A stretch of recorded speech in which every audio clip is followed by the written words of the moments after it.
नक्षत्र कितने हैं? 6 हैं। ठीक, 6। हाँ, अब ध्यान देना है, नक्षत्र चरण का मतलब होता है एक, ठीक है, और नक्षत्र में कितने चरण होते हैं? 4, ठीक है, नक्षत्र में 4 चरण होते हैं, एक नक्षत्र में 4 चरण होते हैं। अब नक्षत्र जैसे है और राशि में कितने चरणों से मिलकर के राशि बनती है? 9, याद रहेगा। चरण 1 है, नक्षत्र, हाँ, नक्षत्र में चरण कितने? 4 नक्षत्र चरण, ये समझ रहा, नक्षत्र चरण 4 और राशि में 9 चरण। क्लियर? अब नेक्स्ट अब यहां से समझना है, जहां से राशि प्रारंभ होती है, मान लीजिए आपको मैं एक राशि का उदाहरण दे रहा हूं, हमें मेष राशि देखनी है। कोई आपको पूछा बच्चे का नाम, मेष राशि में जो अक्षर आते हैं वो अक्षर होंगे, पहला है चू, चे, चो, ला, ये पहला, यहां से पहला। अब फिर है ली, लू, ले, लो, फिर अ, ये। अब इसका एक राशि बन गया। ठीक, अब यहां पर ध्यान देना है, ये पहले 4 जो अक्षर हैं यहां तक के, ये कौन सा चरण कहलाएगा? यानी कौन सा नक्षत्र है ये?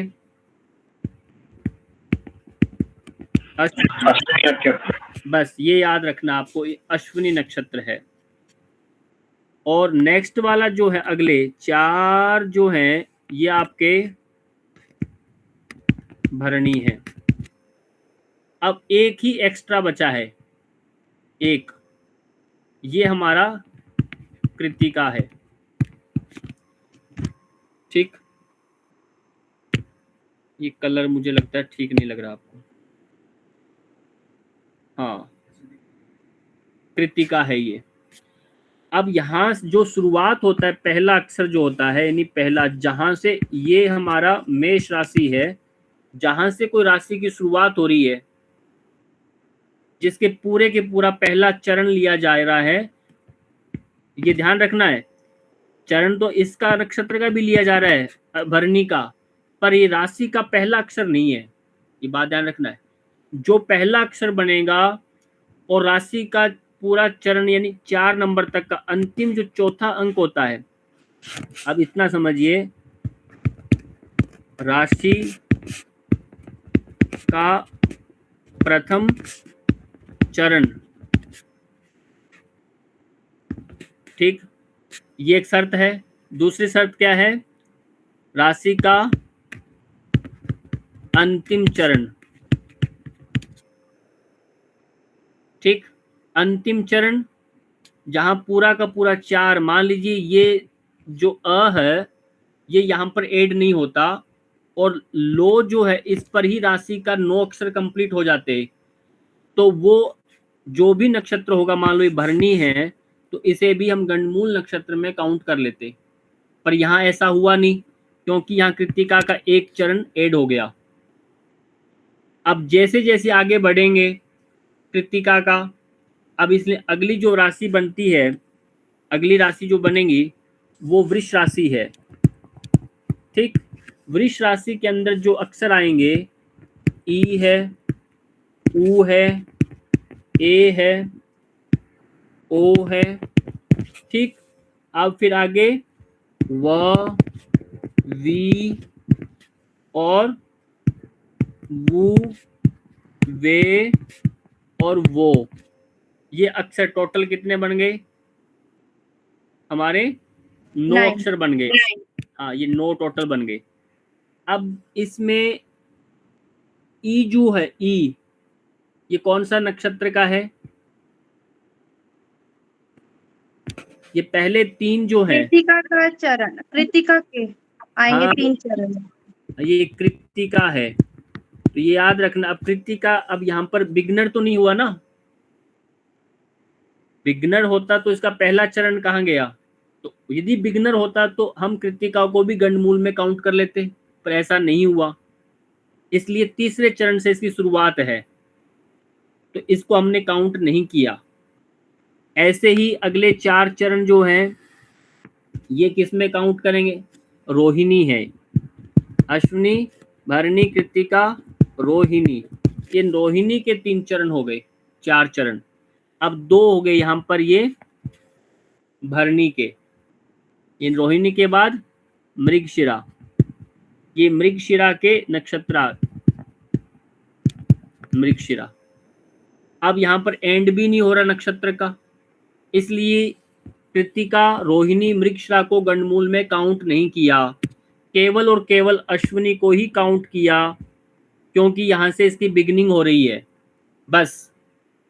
और इसके पीछे वाली जो राशि थी, मेष के जो पीछे वाली राशि थी, उसका नाम क्या है, मीन। मीन का जो अंतिम जो नक्षत्र है, मीन का अंतिम नक्षत्र कौन सा है, रेवती नक्षत्र है। रेवती नक्षत्र के जो 4 चरण होते हैं वो दे दो चाची है, दे दो चा ची। अब ची अक्षर के ऊपर क्या है कि पूरा का पूरा राशि जो है ये हमारा अंतिम चरण बन रहा है, अंतिम, इसलिए रेवती नक्षत्र को भी हमने गंडमूल में ले लिया। अब इसलिए रेवती भी गंडमूल में आ गया और अश्विनी भी, मेष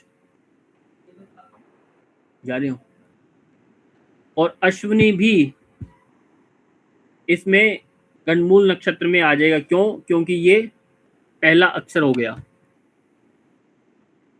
तो इस प्रकार से ये व्यवस्था है इसकी, और ऐसे ही आगे आपको समझना है इन सब का आगे के आगे। तो अब बताओ समझ में आया कि नहीं आया।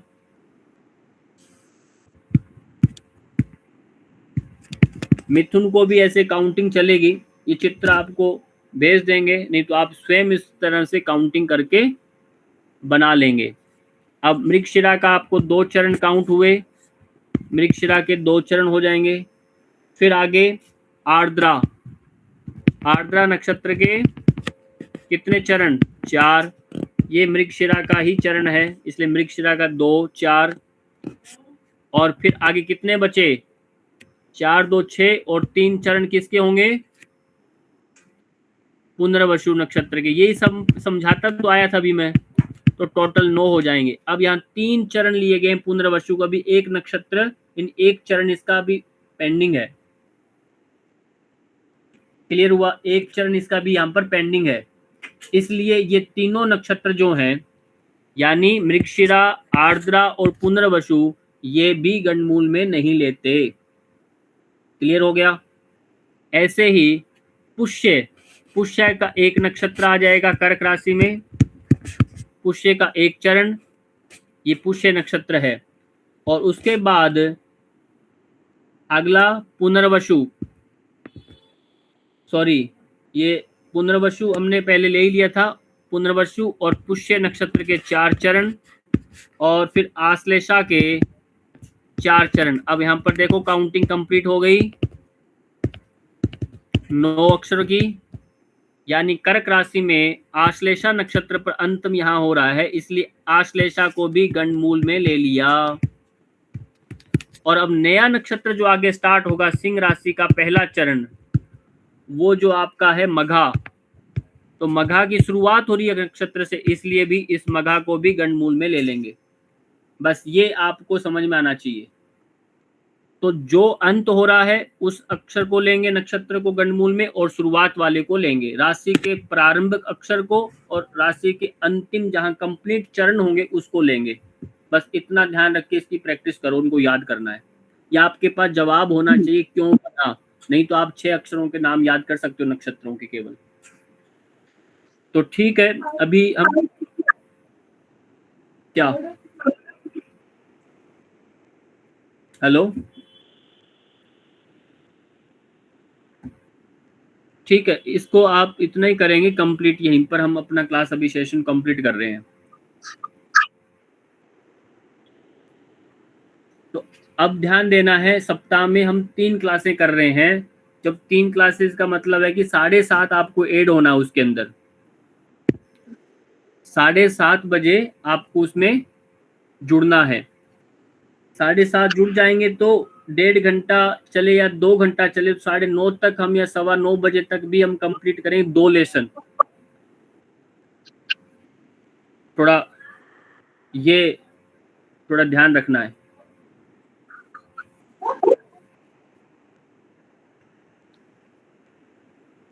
ठीक है, अभी तो ना आज के लिए। अब बुधवार को जो हमारा लाइव सेशन रहेगा वहां पर बच्चों की कुंडलियों को लेकर के, इसलिए आप उसके अंदर थोड़ा प्रयास करिए जिससे और ज्यादा बच्चे जुड़े और हम अच्छी प्रैक्टिस कर सके, ताकि 1.5 घंटे हम सेशन जो करें अच्छा करें। क्लियर? बाकी दिशा निर्देश मैं आपको व्हाट्सएप मैसेज पर देता हूँ।